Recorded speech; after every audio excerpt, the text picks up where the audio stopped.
stop being lazy. Yeah. And I became creative. Yeah.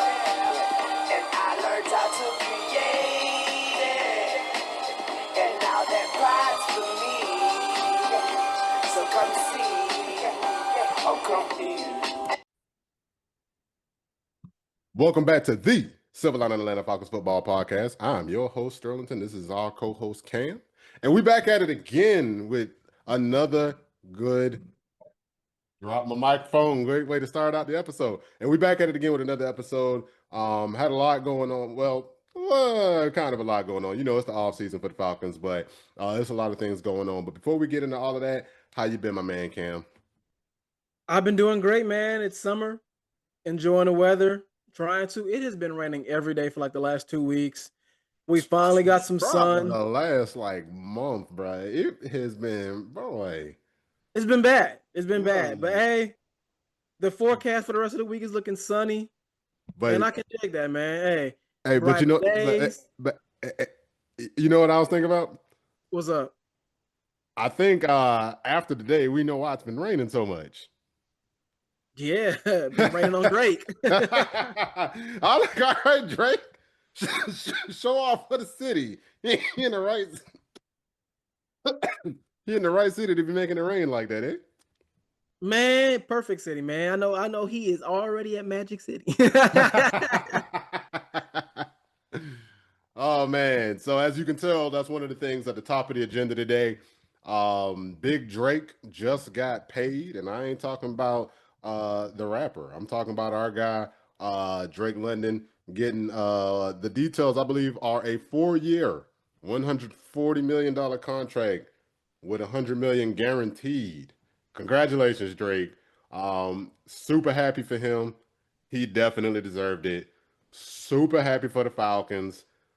They definitely deserved it. And it's nice to get him paid at a number that is fitting of a superstar of his caliber, you know, not a number that seems so low that you're kind of scared that if you have a huge year, he's going to run back to the bank, be like, hey, I want more. But also, you know, I didn't want to see us keep putting it off as far as paying him. Because with a player of certain types of players caliber, the price is only going up. You know, if he would have went out there and acted up, particularly with the quarterback situations we've been having, then I feel like that could have messed around and got him over that 40 million mark. And that's a lot of money to be paying receivers. I mean, don't get me wrong, it's feasible with the NFL now, but we ain't quite there yet with the new TV deals and the new money. Because that's when Drake contract really gonna look good. Oh, 100%, man. And you made a good point. I'm happy for Drake, proud of the guy. This is something that's been a long time coming. He has earned it. Mm-hmm. Something that's been a big question mark on our team is quarterback play. Yeah. And Drake, he's only put up one 1,000-yard season, but you also have to think in 4 years, he's only missed 6 games. So durability hasn't really been a question for him. And also, too, he has had Desmond Ridder, Marcus Mariota, Kirk Cousins, Taylor Heineke. He has not had stellar QB play. And granted, I'm not gonna throw Michael Penix Jr. in there. He was a rookie, still trying to find his way.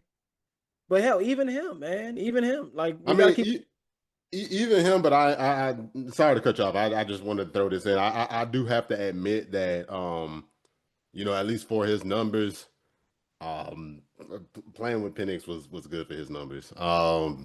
100%. What, like almost all of his best games are with Penix throwing in the ball? Pretty much. Some with Kirk as well, but we got to keep it a buck, man. He has not had good QB play, yet he has still put up solid numbers. He is the true number one receiver on our team. He has steady hands. Maybe not as steady as Julio, but I would say in the hands department probably a little bit. Like, don't get me wrong, Julio had good hands, but I feel like I don't know if everybody knows. I would notice when Julio would have drops. Oh yeah, because they were so far few in between. Julio wouldn't have that many drops that when when he would drop a pass, you'd be like, oh, yeah, he was due for one. He never drops a pass. It ain't that big of a deal. I don't know. I'm not gonna lie. I could think of a few. The thing was he would make up for it with a catch he had no business making. It was Hundred like percent, that was 100%. that was where Julio was different level. So with Drake, Drake honestly Drake just don't really have the speed, but the speed aside, I'm like I love the hands, I love the route running, I love how physical he is with the little guys. I just like that he just know how to. He's one of them guys who I like just because he's a good football player. Oh You know what yeah, I'm good saying? football And player. when I say that, I don't mean just a good receiver. I mean a good football player. Like to me, if you're a football player, like there's just a certain level of instinctualness you gotta have. Like Drake destroys zone. You play zone against Drake, he gonna find the gap every time. You know what I'm saying? And if you play a man, and then you get the games where God bless him. You get games like when we played against the Patriots, and he get the marquee matchups where you going against a Christian Gonzalez, and you see that even though he doesn't really have huge separation speed, he can still hold his own. Oh, 100%, man. 100%. He's got the size, he knows how to use it. And he also has the intangibles, man. Like he's a great run blocker, man. Drake will block Yeah, willingly. He's a good huge. teammate, man. There's been a few times he's blocked and has set up Bijan. So I'm glad we're able to lock him up. And I wouldn't necessarily say a team friendly deal because he did get paid, but he didn't get paid number Kinda. one receiver money. Yeah. So well, number one in the league money. But hey, the That was deal, honestly kind of all I wanted. I just yeah. wanted him to get paid. I just didn't want reset the market because look, let's be real. Now we could say that for Drake. That ain't happening for Bijan. Oh yeah, Bijan will reset the market, which is why. Bijan, honestly, hey, Ian, good job. You doing good now? Let's keep it going. Because Bijan, look, Bijan is going to be the highest paid running back in the league. All right, that is going to happen. It should happen. It will happen, and I want it to happen here. So I'm like, look, just go ahead, throw in the bag, and lock him in at a certain price now, so that when the salary cap goes up, when the new TV deal kicks in, we already got that set. Honestly, let's get him paid before Jameer Gibbs, because whoever goes last is getting paid most. Yeah, yeah, I agree. Like it's happening. So that's why got to give old Ian the pat on the back. Ian's been making. Let me tell you, Ian is what I'm seeing about Ian Cunningham is he is what I'm gonna call him. He's like a Honda Accord, right? Like he is just a nice, sensible car. You know what I'm saying? A car you can afford, a car that's reliable, a car that got a little pop to it. You know what I'm saying? But it's not the Ferrari, right? It's not a Ferrari where it's like, yeah, it'll get places fast, but you're gonna be watching the needle flow down on that thing. You stopping at the gas station every 5 minutes. You need mechanic work on it. Like I remember with BMWs. Sorry if you drive a BMW. This ain't no shade at you, but somebody once told me if you buy a used BMW, don't buy it unless you can afford to, because that's about how much money you're gonna spend in maintenance. So I'm like, look, with where we at with the stuff going on with who's getting paid, who getting drafted, who got to get paid. I'm like, man, I just want somebody who gonna make some nice, sensible moves. Ian out here, he just like, hey man, we not gonna break the bank for anybody. We're gonna get some stabilization, get guys in who can give us good bodies, get some guys in who well, I'm not thinking about the bodies anymore, but we want to get guys make deals and moves that keep the franchise where we're at. Because, like, look, despite all the moves we made over the last few years, we have not moved the needle at all. We are 7-10, 8-9, 8-9, 7-10. I'm like, well, hell, if you're gonna make all them moves and still be that, you might as well make sensible moves and then focus on getting the number one position under lock and key with the quarterback because before we even got on, we were talking about that. We were talking about how, it would be a real shame if we waste all these good rookie contracts because we don't have stability at the quarterback. So, you know, thanks, Ian. Just keep it going. Make sure you get Bijan set up for his next contract. And we'll see what happens with Pitts. I'm liking that. Like I said, I like that we got him on a franchise as well. No, I agree. I agree. Speaking of QBs, man, I do. I mean, I really want MPJ to pan out. Hell, I would love if Tua can overcome his Dolphin ways and have a resurgence with Atlanta. But even if these two guys don't work out, we know 2027 will be a strong QB class. So at the moment, we can kind of afford to pay guys because we know the guy we bring in will be on a rookie deal. Yep. Like luckily MPJ's on a rookie deal. Luckily, we're only paying Tua like $1 million this year because he's already got the bag. So paying QBs isn't really a problem. And who knows? Maybe Ian Cunningham is like, you know what? Let's pull a Rams and do a Matt Stafford type deal where we try to bring in a QB because we already have the pieces around us. But if we don't, hey, 2027 is a good year for QBs. If we bring somebody in, we draft a guy, he'll be on a rookie deal as well, and then we can afford to keep some of these guys who we have on our team. So I'm trying to look at it glass half full. Right now, we're not really paying the QB position. We got a lot of guys on one. Would you say you're trying to look at the silver lining? Oh, 100%. Oh, 100%, man. 100%.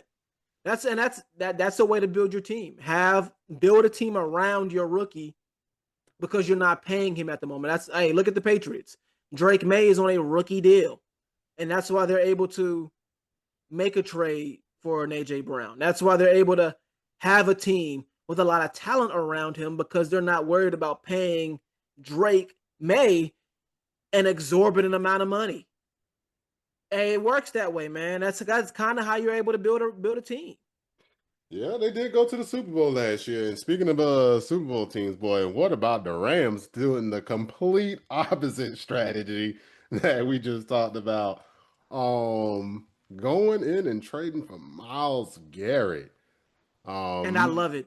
Look, I love it. I'm not gonna lie, I would have loved to see Myles in Atlanta, but I was like, hell nah, no way. But yeah, the Rams said, hey, we want him. Now you can make that trade. You can make that trade when you have an MVP in Matt Stafford, who has a year, maybe two left. This is their window. And when you have a window like this, you get to say, fuck them picks. You have that luxury because you got a guy who's going to fill in the cracks. You got a guy who's in Matt Stafford who is an MVP quarterback. He won the MVP last year. He's good. Real though, the real reason the Rams able to make that work is because we got to give the credit where it's due, man. Your boy Les Snead, he knows what he's doing. When you talk about draft picks, like if you just say, all right, don't talk because if we being real, look, that's why when Terry got fired, I was like, all right, yeah, good riddance to bad rubbish. Like, no, and I don't mean no disrespect to him. He made look a lot of the players that if when we get this thing turned around, a lot of the players that's going to help us do it are going to be Terry's guys, right? But the reason why Terry won't be here to see it is because a lot of the guys holding the roster back are Terry's guys, right? When you talk about the Rams, when you talk about Les Snead and the moves that they're doing, I'm like, yeah. When you get Kyron Williams in the 5th fucking round, yeah, that's kind of helping you in your running back room, right? Mm-hmm. When and who's the other good young running back they got? They got another one. And then you talk about Puka Nacua in the 5th round, yeah, you can do that. When you're getting Kobe Turner in a non-first round pick, yeah, you can do that. Braden Fisk, yeah, you can do that. You know what I'm saying? So I'm like, we are seeing how they are supplementing saying F them picks. Because no, they're not saying F them picks. They say F them first round picks. But guess what? They still hitting on the later rounds. And that's where hopefully we see Ian really make his mark on the team. And his philosophy is, acquire more picks, more chances to hit on picks. We didn't really get to see it this year because, let's be real, we didn't have a first round at the start. We was already starting in the hole. But he showed basically the same strategy with his contracts. And hopefully we can see that same thing play out here. But yeah, it's look, the long and short of it is that we see through what these other teams are doing with young quarterbacks, and we see what the Rams are doing, that there's more than one way to get it done. All right. But in either event, we gotta hit on them late rounders.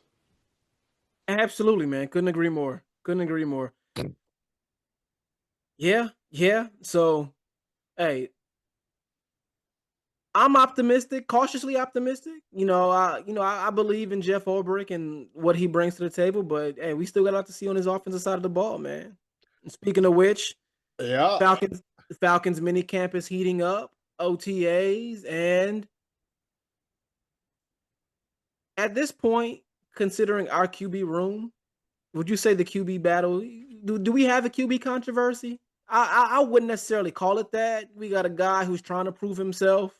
Well, we actually kind of got two, but we got a guy who has gotten paid and didn't end his tenure with Miami very well. They kind of ran him out the city. They were like, "Hey, you can keep the money. We just don't want you here anymore."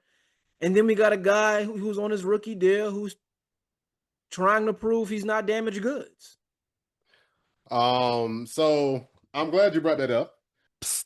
Hey Cam, you seeing this shit? Oh yeah, I think I am. What is that? That's a person watching this podcast that hasn't subscribed. Subscribe. The button's down below. Now, to me, I look at it several ways, right? So on so to me, I think Tua is kind of proven. I'm like, look, you know what you're getting with Tua, right? Tua has not changed. Honestly, the worst thing about him is that sometimes you get a case of that, turn the ball over. And I guess spoilers, because I wanted to ask, who do you have winning the QB battle? Maybe to start, it'll be Tua. We'll see. Look, the coaching staff and the GM staff, Michael Penix is not their guy. All right, that's a guy that the last guy picked. So I do. You can go controversy. I think controversy is an in-season thing. It's not a controversy. It's a competition in the off-season. It's not a controversy until you get in the season and you have that first quarterback change. I agree. Yeah, I agree. if you don't have a quarterback change, you don't have a controversy, and it has to be in season when the bullets are flying. But when we ask, what are we looking at? Because with Penix, he's a young guy. He's still trying to prove himself. He's trying to prove himself to both a new coaching staff and a new GM. And he's still recovering from an injury, right? He's still recovering from a torn ACL. Now, I know a lot of people tried to put him in the trash bin, say he wasn't going to be back until October, November, something crazy like that. He's showing that he might be hurt, but that don't mean that he won't be back. He don't heal fast. He might get hurt a lot, but that don't mean he don't heal fast. But with Tua, I'm like, hey, look, his resume for durability ain't good either, right? But when we talk about, you know, how the franchise affects things, I mean, I'm not, I'm not out on Tua. Um, I don't know if anybody watching, likes other football YouTube shows or channels, but watched KTO, Kate the Oracle.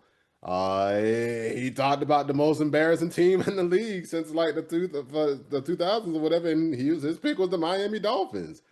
And the Miami Dolphins, man, they just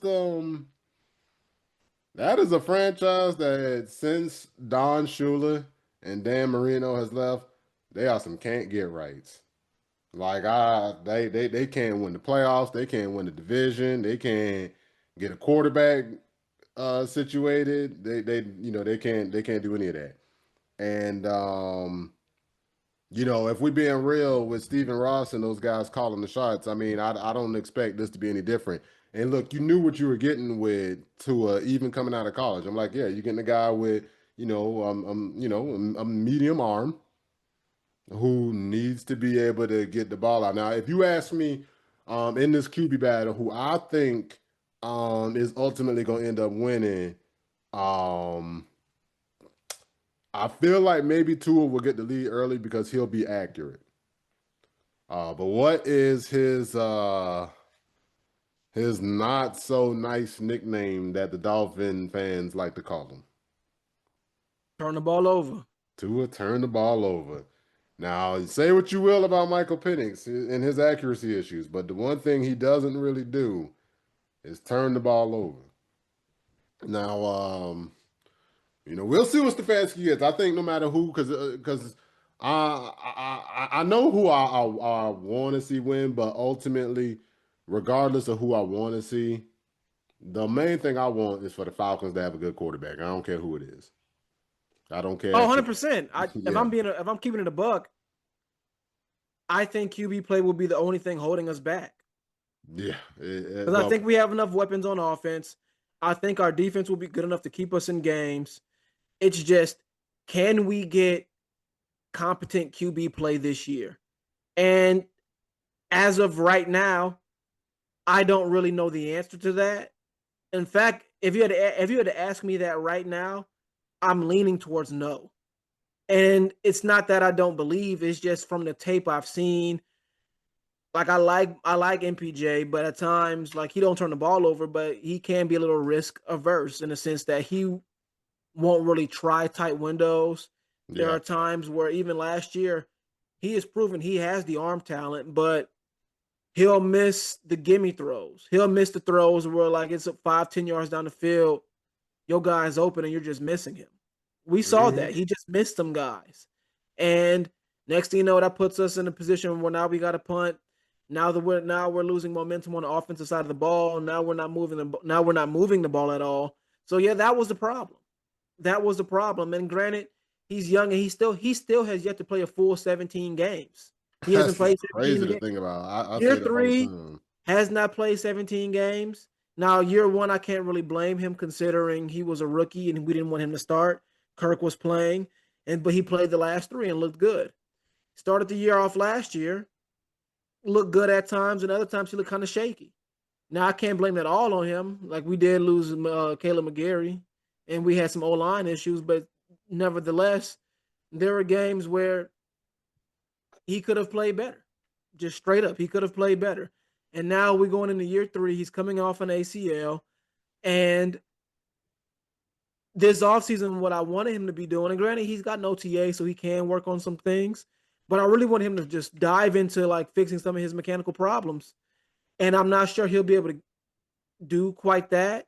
Maybe he will once he gets healthy, since I doubt he'll start the year. Maybe he'll be able to fine-tune some things. Like if I have to be honest, I'm predicting Tua to start off the year, and unless he plays at most improved level, that eventually he'll end up losing the starting job to MPJ, and MPJ will probably finish off the year.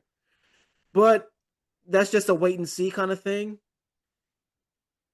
We're gonna see, man. I know Stefanski's a run heavy first kind of guy. He likes to use his tight end package. I'm not necessarily sold on our OC as well. I'm not sure how this season's going to go on offense. Like I know what we're going to get defensively with Jeff Ulbrich. Offensively, it's like I have no idea. It's like a mystery box. I have no idea what we're going to get. Man, look. Let's. You know why I'm not overly concerned about what we're gonna get on offense? Because we got Bijan.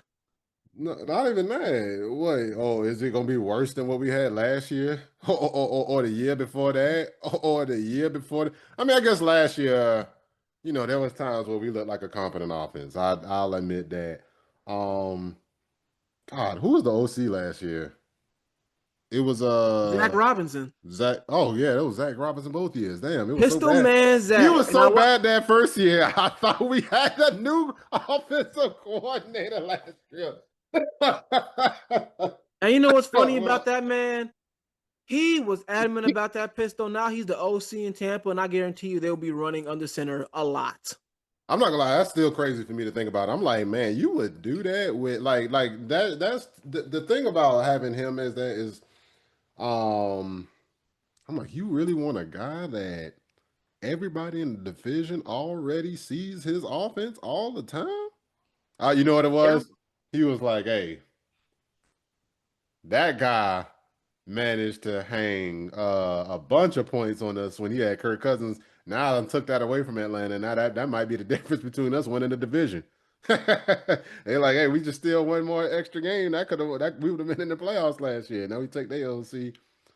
Um, but yeah, I'm just like, man, look, I can't, I don't think the offense is gonna be that much worse. And then look, if we focus on running the ball, taking it out the quarterback's hands, just making sure that whoever we have at quarterback gets favorable matchups as far as down distance, how many people they have in the box, and if we do play action, we're supposed to be doing a lot more in the center this year. We'll see. I'm always with the we'll see mindset. And it's like, all right, we'll that's and honestly, if we can really move the ball on the ground, that would probably be where that'll help Tua a lot more. His ability to be accurate and decisive is going to help, because that's he to be fair to Tua, he is he's strong where Michael Penix is weak. You know what I'm saying?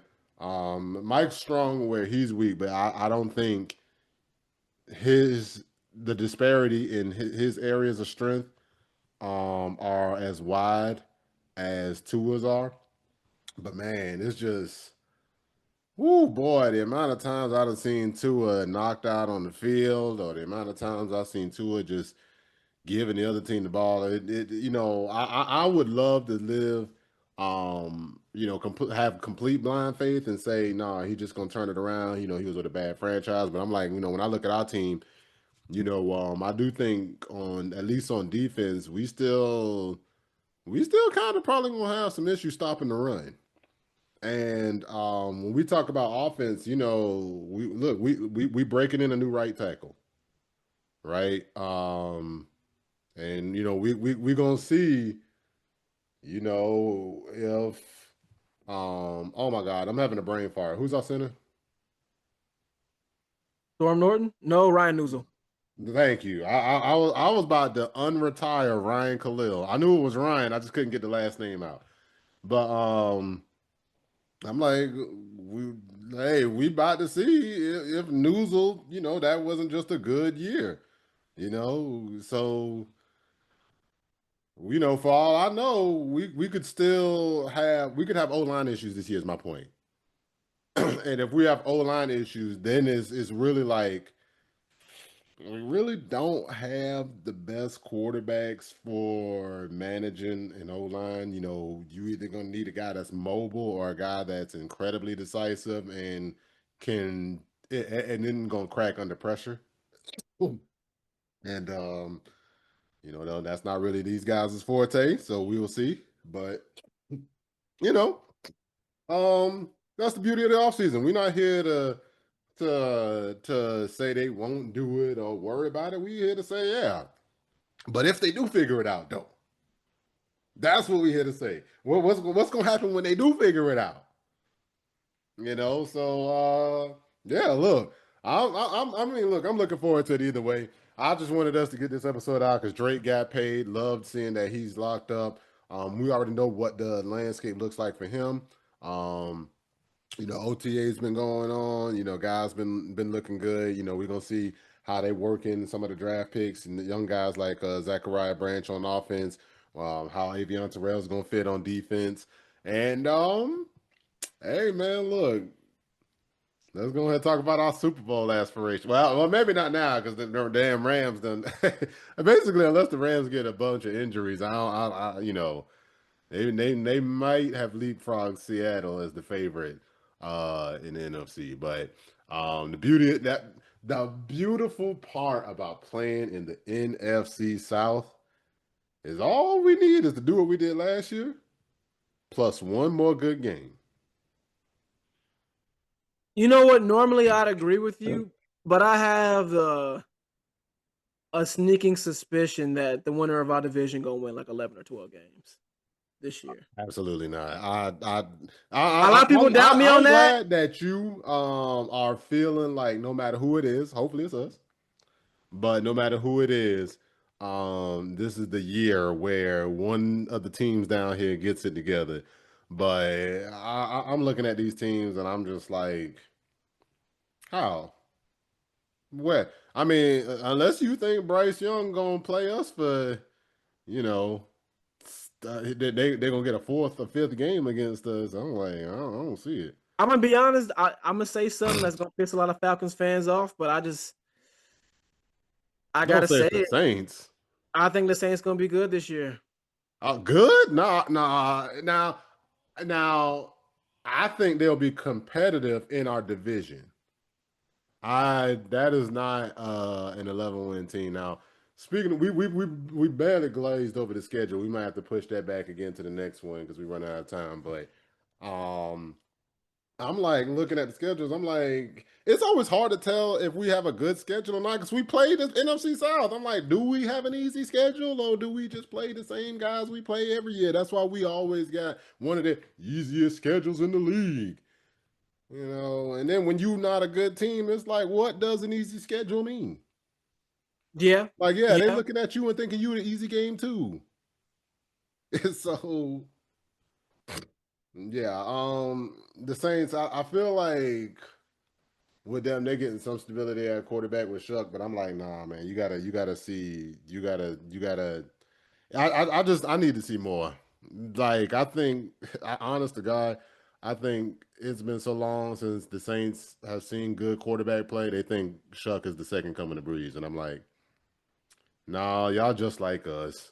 Y'all hadn't seen good QB play in so long. Anything kind of resembling it looked like Hall of Fame. And I'm No, like, but I like Kellen Moore, and I think he's a good OC, good all head right, I coach. give you that. I was honestly kind of pissed that they got him given the situation they were in. They hadn't hired anybody, and it was the Super Bowl pulling up, and then they pulled off Kellen Moore. Um, but we'll see. I mean, I don't know. I don't know. Look, it's still because it's still gonna be about talent. It's still gonna be about talent, man. Kamara getting older for them. They got Um, Travis Etienne. they did. They got Etienne, but they did get Etienne. I don't know. We'll But I'm see. saying, man, like I'm a little cautious about them because we swept them last year. They're gonna be looking to get their get back. But when I see the Saints this year, I'm like, y'all might be good. And I think the Panthers are gonna be just as good. I I think mean, that but like, ask yourself this, right? Like, no. Let's just stop effing around. If you compare the Saints to the Falcons 1-to-1, well, they do better than us. I mean, they got Etienne and Kamara, but would you take them over Bijan? no, You see what I'm saying?